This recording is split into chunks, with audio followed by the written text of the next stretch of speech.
All right, welcome everyone to the very first episode of From the Felt. My name is Ryan Crow, and I'm here with Bill Hewer and Mr. Samuel Von Kennel. We are actually recording live or at the Texas Card House in Austin, Texas. How you guys doing today? I'm doing great, Ryan. Thanks for having us out. I'm really good. Happy to be here. Yeah, and just full disclosure, this is the first time I think I've ever had my voice recorded where other people are going to hear it. So I don't know about you guys, but this is going to be very interesting. I think it's all of our first time. We're not professional radio announcers by any stretch, but we're going to do this, and we're going to have fun doing it. I promise you that. Pretty sure you can find in my family recordings that I was a junior and senior high school musical lead, so this is not the first time I've had a microphone. Oh, we're going to dig those up. We got a pro here. All right, Yeah. all right, good stuff. My mom has proof inside a box of family videos somewhere. We'll be playing that on the next podcast for sure if we can dig that up.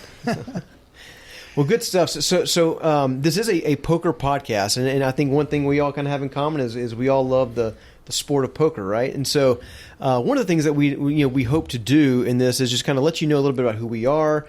We all enjoy poker. Both we are based out of Texas, so we do plan to talk quite a bit about poker in Texas itself, but we'll also branch out into other areas of poker as well. So really looking forward to exciting time with you guys and really kind of seeing where this thing goes. Yeah, I'm excited to be here. It's a long overdue that we need a voice to go with poker in Texas. We've been far too long quiet about this subject, and it's something that we need to talk about, discuss, and just get out on the open on the airwaves and just have a civilized conversation about the subject. Oh, I'm sure that'll come up quite a bit. Texas Hold'em. Should you be able to play it in Texas? I mean, what do you think, Sam? Shoot, it all started in Robstown, Texas. That's where the game was first played and created, so no reason not to be playing Texas Hold'em here in the state of Texas. I agree with that. Yeah, and it's interesting because Texas is kind of going through, sort of a renaissance when it comes to poker right now. I mean, for so long it's been played in these underground games. Everyone has to go up to Oklahoma or Louisiana or fly out to Vegas to play, and to play in large scale like tournaments. But you've always had this kind of underground, I'd say, environment within Texas. But now you're seeing these legal rooms pop up, and a lot of that started by you two guys. Sam, being kind of one of the first ones to introduce this model to the state of Texas, and Bill also, you helped start Post Oak, which was one of the very first clubs as well. I mean, we'd love to kind of just go through that and hear about the beginnings of this kind of legal industry within the state. Well, Sam, since you were the first in Texas, I'll let you go first on that subject. Yeah, we were lucky enough to have the entire state to ourselves for probably the first year and a half before you guys opened up in Houston. And business is great. I don't think anybody would have thought 5 years ago when we started this that we'd be where we're at now. But one day at a time. My goodness, it's grown from my little 5-table room in Manchac, Texas, to now, probably 50 clubs across the state. Yours and mine being some of the biggest ones, and growing. Yeah. Yeah, and so it's interesting. I'd like to kind of go back to the beginning. Like how did this all start? I mean, I think most people who play in rooms in Texas know that the Texas Card House was the first of this using this legal model. How did that come about? Like did y'all just wake up one morning and say, "Boom, I'm gonna open a poker room. Here's how we're gonna do it"?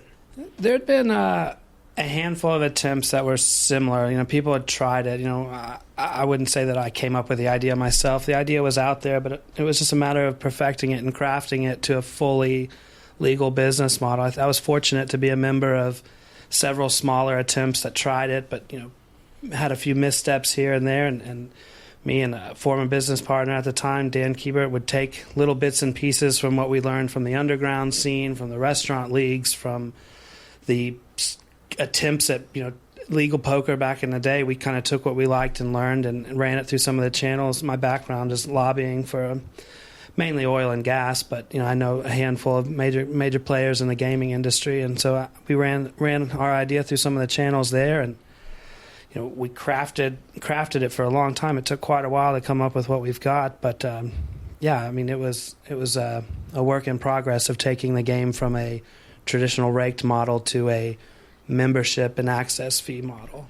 And so when you did that, so you're working as a lobbyist, and one day you and Dan are sitting there talking, and you just go, "Hey, I'm going to open up a card room." Like how did you make the leap from just lobbying for were you lobbying for or against gaming in Texas? At the time, I picked up a project that was full on casino, expansion, and essentially lobbying was how I was paying the bills and making myself do. But at the end of the day, I wanted to play poker, and that was my passion. And so when I saw an opportunity to use my background and skill sets and some of my dad's connections in the lobbying and political world to enhance or grow the industry of poker for all the players I already know were out there and playing with, that's when it seemed like a no-brainer. It seemed like a golden opportunity to jump off and try something new.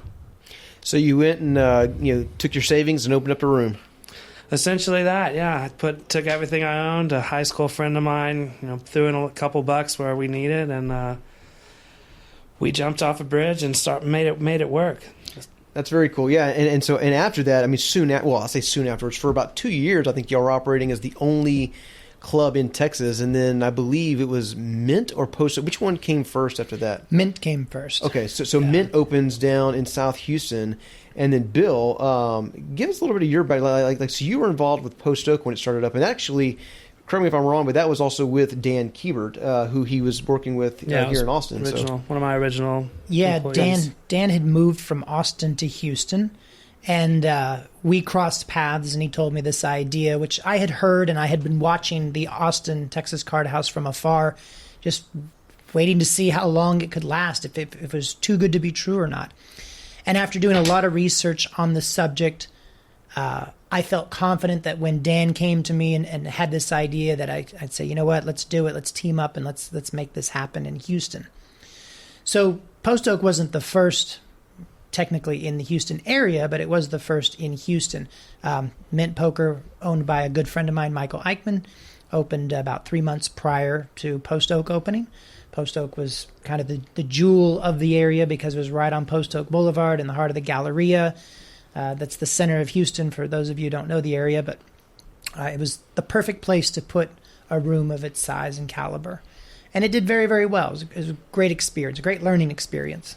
Yeah, and I think as we all know, and probably a lot of the listeners in Texas know, I mean, right about that time, I mean, it just exploded across the state. I mean, it went from, how many clubs do you estimate? So Post Oak and Mint opened, is that about 2 years ago, 2.5 years ago? Yeah, now? It was 2017. So give me a timeline of how many clubs opened. I mean, because there was one from 2015 to 2017, the Texas Card House, and then you have Mint and Post Oak, and then what happened after that? In the Houston area, I can say that there was just about a room opening every month for about a year, and then rooms continued to open, but there were other rooms that started to close at a rate of one a month. So smaller rooms that weren't so successful, didn't have the great location, didn't have the right business model, would pop up, be around for 3 months, and then fold. So that's still happening in Houston. There's still new rooms opening left and right. I think there's one up north that recently opened too. What's in Spring? What was that called? Yeah, Texas Card House, North Houston. Actually in Spring, Texas. Yeah. How about that? Just south of the Woodlands. Yep, a short 10-minute drive from the Woodlands. Opened up 4 weeks ago. Yep. And it's doing great. But, that area has 4 known poker clubs in the area. And it's just amazing how popular the game is. It's really a great thing for our state. And how many clubs do you estimate there are in the state of Texas right now today? I think it's safe to say that we've hit 50 at least, and like Bill said, over the last several months we've seen probably more closed than open because turns out that it takes a little bit more work than just putting some poker tables in a room and expecting poker players to come play, and so that number is probably dropping down, but. If you really count all the, including the smaller mom and pop operations that we know around the state, you probably get close to 50. But settling down to maybe probably 10 to 12 major clubs, like the one Texas Card House and Post Oaks that we've all heard and read about. Yeah, and how many have closed down? There's probably been 50 that have closed too over the last 2 years. I would imagine, or dang near close. Yeah, between Austin, Houston, San Antonio, there's been a handful of attempts that I personally know about. And Dallas. Dallas. I think every one of them. I think we heard about one in Dallas. Yeah. Well, good stuff. So, it's been a long. It seems like forever ago. And I think one thing people may not know is that work for the Texas Card House. I'm one of the owners and CEO, and I got involved with Sam. Gosh, what was that? That was right around 2017, right? Yeah. And That's so, about right. Yeah, We had 1 year left in our lease down at the original location. Yep. And so, for me, it seems like a lifetime ago. I know it's only been a little over 2 years, but gosh, just so much has happened in such a short span of time. And so, I think if you'd have told me 3 years ago that I would be a part of a poker club, I would have thought you were crazy. But really loving it. It's an exciting time it's really kind of the Wild West of poker. Probably safe to say the last 2 years have been the most impactful years on the sport of poker in the state of Texas, for sure. No doubt about it. I'd challenge to say the last 60 days have been Yeah. the most.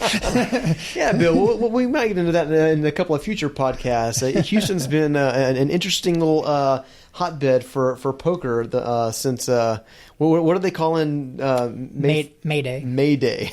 Oh yeah, May Day. Yeah, okay. Yeah. So we'll definitely be diving into that a little bit more in some future podcasts. But cool. I mean, anything else you guys think is as far as like the industry and kind of the growth of it, kind of how we got to where we are today? I mean, I know we'll have we'll dive into stuff like social card clubs of Texas in some of our future episodes. But anything else you guys want to discuss or talk about, just kind of the clubs and how they got to where they are today?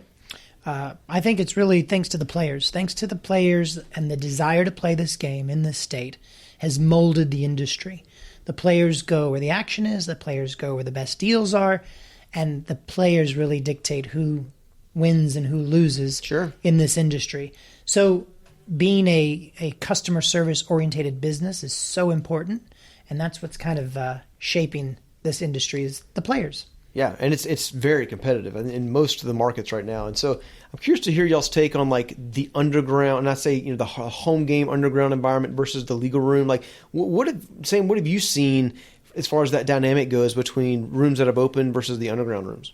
For starters, I always like to clarify, when people talk about home games, that does not mean your neighborhood friendly spot where the wives are out of town, so the husbands decide to play some poker in the garage one night a month. These are legit operations in people's homes that run poker 2, 3, 4 nights a week as business. They provide.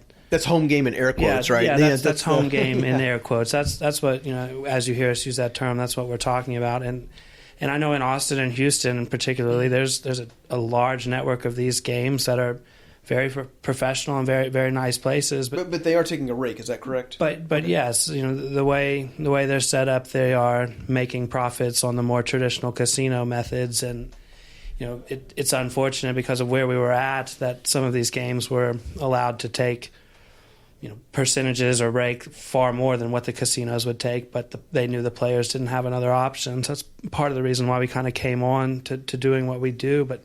I mean, as far as the home games go, I still play in a number of them and enjoy them. Like they're good culture of people, and it's a place to play that's harder to find. Where our business, it opens up to the masses. I mean, we can advertise, we can find the larger amounts of players, the more recreational players, but the home game scenes are strong and have been in business. I mean, in Austin, as long as I've been playing for 10 years, and Bill, in Houston, the home game scenes were as big as it got over there. Yeah, I remember my first underground room I went to was about 15, 16 years ago in North Houston, and I was in shock and in awe because I had been playing since I was the age of 21. My first hand of poker was played at the Commerce Club in Commerce, California. Mm-hmm. My mom had been a dealer for 35 plus years, so I've been around poker all my life. And seeing it in Texas was almost like a homecoming. I was like, this is something I'm familiar with. But after learning more about it, it's not the ideal way to play, but this reminds me of an old story about a riverboat gambler who his friends told him, the game you're going to, you can't win. It's rigged.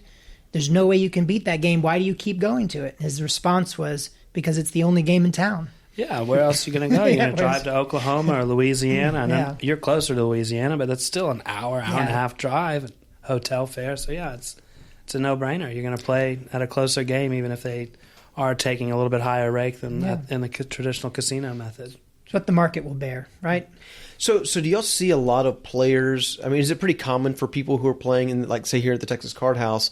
Like, are these guys playing in home games on other nights? Like they play half and half, or do you kind of have your legal room guys? You have your home game guys. Like how does that dynamic work? Or do people just play whatever they feel like on a certain day? I don't really think the average player prefers one or another. There's pros and cons at both. I think the players are going to go, where there's professional service and a safe atmosphere, and obviously the probably biggest factor is the action on the table.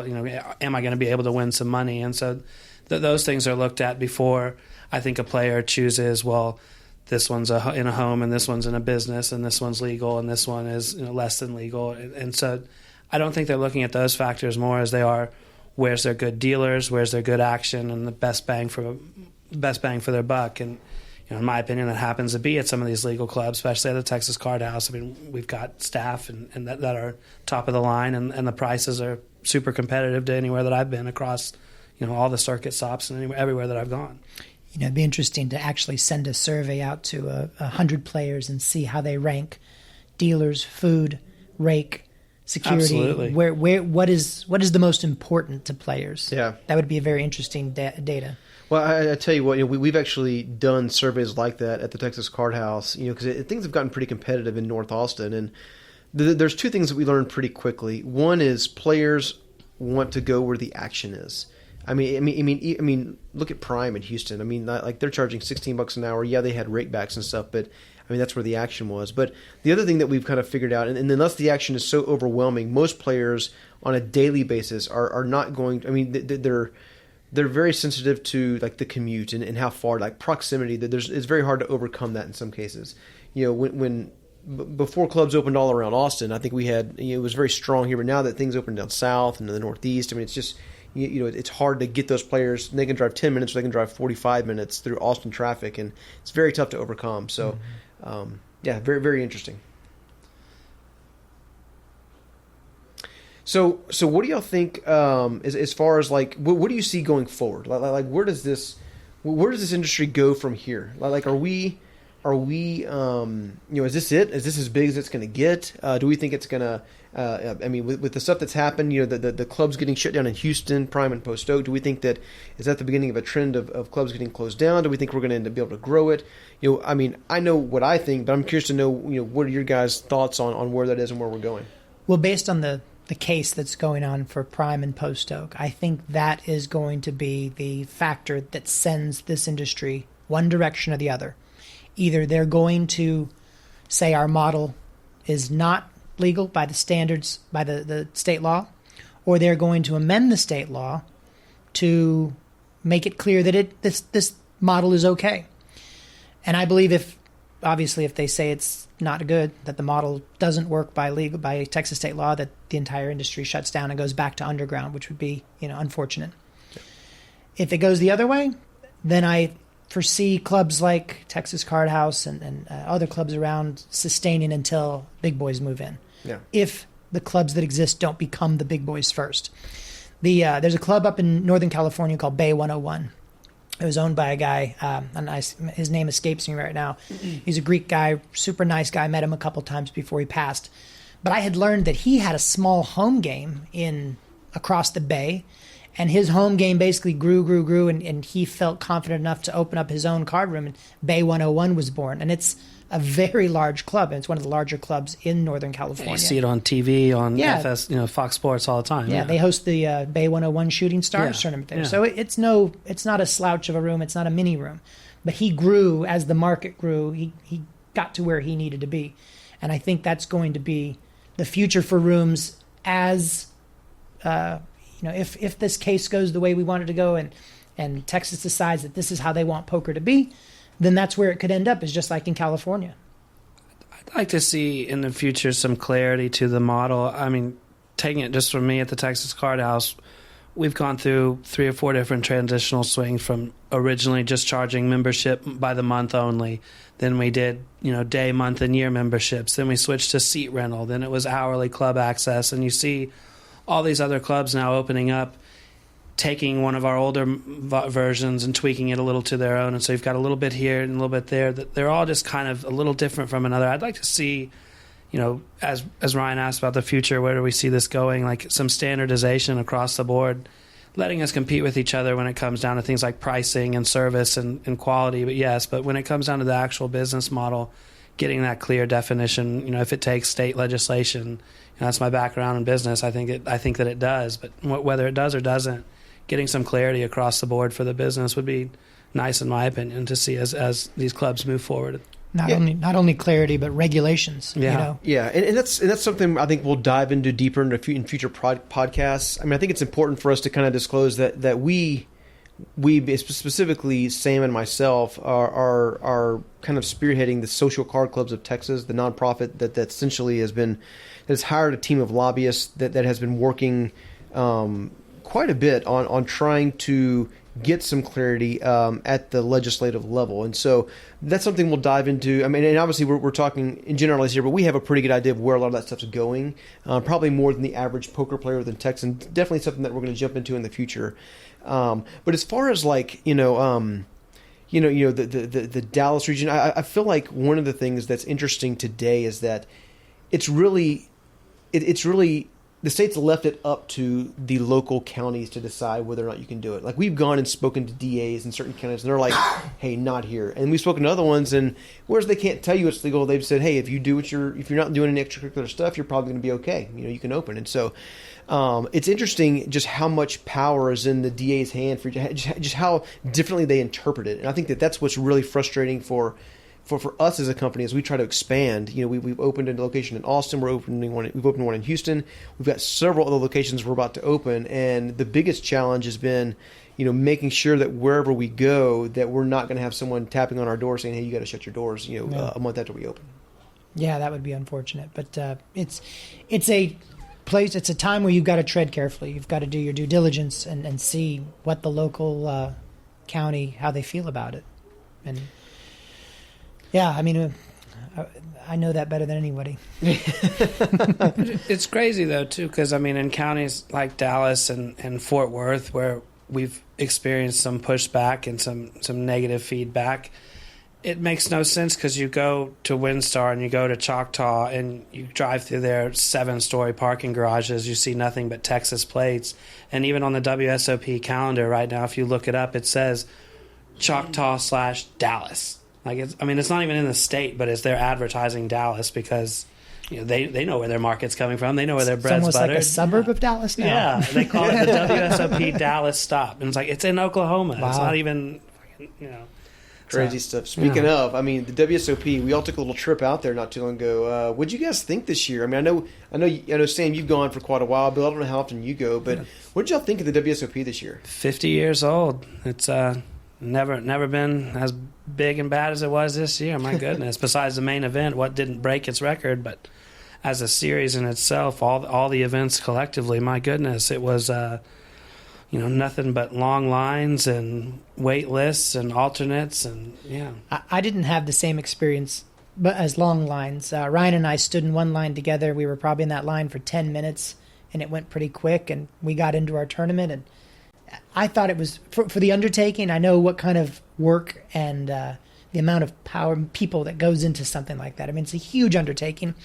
And they did a great job, I think, and they had to contest with multiple earthquakes around 4th of July, which I had heard. Did you guys hear that one of the chandeliers actually fell in the main room? Day 1B or something, they had to move their dinner break to make up for a quote earthquake break. Yeah. I mean, they pulled it off with a lot of things that could have ruined the event, but they got through it and made it work. Yeah, and I mean, from my perspective, to be honest, I kind of thought it was a little bit of a shit show. I mean, like the first day we went to play, I think it was like the $800 deep stack. They didn't have enough dealers. I mean, I probably waited, and I was there before it started, fairly early-ish. And I mean, I probably waited a total of 2.5 hours to get in that tournament. You were in line longer than you played. Well, yeah, that's probably actually that is true. And so I mean, obviously there was no reentry there, but when we went last year, I know we played in the little one for one drop last year, and I just don't remember. And I know that's after the main event, so it probably dies down a little bit, but it just seemed to be a little bit smoother last year. And this year, I mean, and we went the next day to play in that $1,500, the bounty, the super bounty, turbo bounty, the turbo bounty, and gosh, it was just. getting into the tournament was a nightmare, and I even pre-regged on that one. It was tough. So I was just that was my impression of it this year. But all in all, I mean, I don't know if they expected the numbers they had because it was packed. So do we think it's going to be busier next year or not as busy next year? I think the draw was the Big 50 this year, not just the one tournament that they called the Big 50, but across the board they were giving longer levels, more starting chips, and more bracelet events for cheaper pricing. I mean, I've gone the last 5 years in a row, and this year I've just never seen the amount of people, but I really think it had to do more with the idea that this was the 50th anniversary and it was a little bit more special than normal, and so it brought all the players out. So I actually looked up that exact stat before earlier today because someone was asking me about it, and I've noticed actually for the last 4 or 5 years, it's been on a pretty steady increase, and this year actually wasn't. I'm talking just the main event, right. But it looks like it's definitely on a trend to where next year will be the largest year. I would bet that it will be. After everyone sees $10 million to first place this year, I mean, I'm already thinking about it next year. Yeah, it could be you. Yeah, It could be you. Of course, that's what 8,000 other people are saying as well. Yeah, we'll do it, and I'll be there for the podcast right afterwards, the championship podcast, when we put the bracelet on my wrist. Or when we broadcast them live from we'll broadcast live from the final table. Yeah, that's right. There you go. Little lapel mics and just go all the way. Absolutely. Well, cool. So just out of curiosity, how many tournaments did you play in this year, Sam? Oh, this is embarrassing. I like to consider myself a player, but I only played in 3 events. One of the events I went to play, of the 3, I actually sold my ticket back because I was alternate 170, and 2 hours into it, I was just spent. After waiting like that, being ready to play. Poker player kind of does their morning routine. You get psyched up. I'm ready to go. And then I have to wait 2 hours to play. I sold my ticket back. So, no, it was a... So you could have gone and made some money on Ultimate Texas Hold'em with Bill and I. Yeah. Yeah, I spent more time in the pits and the pool parties than I did in the actual poker tables this summer. But it was a good summer. Nothing wrong with that. No problems there. You should have been there. Bill hits a royal flush on that Ultimate Texas Hold'em. His little... Annie bet. He ended up making like $6,000 on a $15 $10 bet. That's why Bill and I know we always play the trips line on that. Oh my god, the trips line. The trips line's where it's at, Ryan. Yeah. That's to me, I think that's a sucker's bet. But how many tournaments did you play in, Ryan, at WSOP this year? 2. That's good. That's double what I played. Yeah, I played 1. Yeah, and I think I lasted about 2 hours total in those 2. That's right. I got your last longer on that one. Yeah. No, good stuff. Well, cool. So no, I do look forward to going next year. I think that it sounds like we'll probably end up making this kind of an annual event. I know we've gone the last 2 years, but very fun stuff. Very excited about some of the guys that we've met out there. I know it looks like we've got Brad Owen and Andrew Nemi actually lined up to do a podcast with us when they're here in town in October. We're hoping to get Chris Moneymaker when he comes in next month, Greg Rammerser. A lot of those guys, it'd be great to get them in here and on the podcast. Love to interview those guys and talk to them. I think it'd be a really good time. I'd just love to ask them what they think about the Texas poker scene. I know Andrew and Brad have come before, and they've now come to the Card House a couple times, but I know when they come and they think, this is just 5-5, no limit hold'em, they had no idea what to expect when they get into Texas and they play 5-5, no limit hold'em. Call it Texas style, but my goodness, everything's bigger in Texas. Yeah, that phrase is definitely there for a reason. We like to play big stacks down here. I've seen Chris Moneymaker online advocating for poker in Texas. He's said a few things, come out and said a few things about it. So I'm really excited to have him here and talk with him to see what he's got to say.